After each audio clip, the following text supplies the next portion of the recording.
वो यहाँ पे साउथ इंडिया के अंदर जो जो मामला है, यहाँ पे ये इशू है ही नहीं, कन्वर्शन का इशू है नहीं। और यहाँ पे जो है मुसलमानों के यहाँ का दावा सेंटर खुला हुआ है, यहाँ जो है वो मस्जिद में नहीं है, बल्कि वो अलग किसी लोकेलिटी में एक लाइब्रेरी बन के खुला हुआ है, जिसका उन्होंने नाम दावा सेंटर, दावा का मतलब होता है दावत, इस्लाम में आने की दावत। ये एक तरह से एक दुकान खुली हुई है, एक लाइब्रेरी खुली हुई है, जिसमें कोई भी आदमी फ्रीली जा सकता है और वहां लिटरेचर रखे हुए हैं, उनको वो पढ़ सकता है। बल्कि अब आजकल के जमाने में तो वीडियो वगैरह भी वहां मौजूद है। उसके बाद वहां लोग आते हैं, घंटे 2 घंटे अपनी कोई जो है पढ़ाई करते हैं और ये करते हैं, चले जाते हैं। और जब वो बिल्कुल कन्विंस्ड हो जाते हैं कि हमें अपने मजहब को बदलना है, तब फिर वो आगे जो है वो जो प्रीस्ट लोग हैं, जो मौलाना लोग हैं जो है, उनको वो मतलब रुजू करते हैं।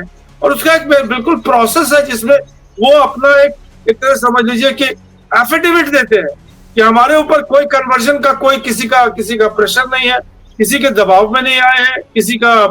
आज ही आपकी बात बता रहा हूं मैं, आज मैं गया था मिलने के लिए एक दलित लीडर से जिनका नाम है तिरुमावलवन, उनको मैं आज मिला था, उनसे बातचीत हुई, हमारी एमपी है यहाँ से। उनकी रिसर्च है मीनाक्षीपुरम के ऊपर। आपको याद होगा मीनाक्षीपुरम का किस्सा, जो यहाँ पे जहाँ पे पूरा गांव तब्दीली मजहब कर लिया था। जी हाँ, पूरा गांव जो है वो इस्लाम कबूल कर लिया। इन्होंने उसके ऊपर पीएचडी की है।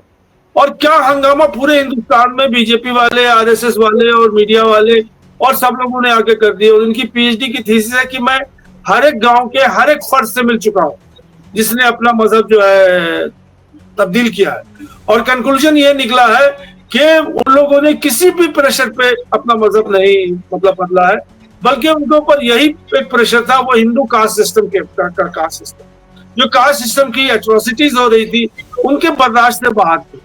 और वो ये कहते हैं कि मस्जिद में जाकर। जी सर, मेरा एक सवाल इस पे, जो आपने चूंकि मीनाक्षीपुरम के बारे में जिक्र छेड़ दिया है, एक किताब है इनकी, मशहूर जर्नलिस्ट है सईद नकवी साहब की किताब है बिंग ऑथर इंडियन मुस्लिम। उस किताब में उन्होंने मीनाक्षीपुरम के बारे में एक चैप्टर बाबते लिखा है, और उसमें वो अटल बिहारी वाजपेयी के विजिट का भी जिक्र किया है। उसके बाद वो एक सवाल खड़ा किया है उस किताब में कि जो मीनाक्षीपुरम में जो ये तब्दीली मजहब जो हुआ उसके बाद लोगों ने मालूम ही नहीं किया कि जो लोग मुसलमान हो गए थे वो अभी किस हालत में है, वो क्यों हुए मुसलमान, क्या अभी ये प्रैक्टिकल मुसलमान है या नहीं है। तो उनके बारे में, उनकी जिनका आपने जिक्र कर रहे हैं, उनकी क्या राय थी इस सिलसिले में? नहीं, ये लोग तो जिनकी मैं जिक्र कर रहा हूँ वो भी दलित लीडर हैं। और ये भी मैं आपको मतलब ये कहता हूँ कि मजहब चेंज करने से उनकी इकोनॉमिक हालत नहीं बदल जाती है। उनकी बहुत अगर हालत बदलेगी तो उनकी सोशल हालत बदलेगी। आज उनसे बात हुई थी तो उन्होंने कहा कि जब हम मस्जिद में जाते हैं, ये लोग जो दलित थे और जो कन्वर्ट हो गए, तो बोले कि हमारे रूह को सुकून मिलता है। वो आधे घंटे, 1 घंटे, 15 मिनट, 20 मिनट जहाँ बैठते हैं, वो मतलब उन्होंने ये अपनी बात की कि ये हमें कभी भी इस तरह का एहसास नहीं होता कि हम जो है आजाद हैं, हम जो है किसी प्रेशर में नहीं है।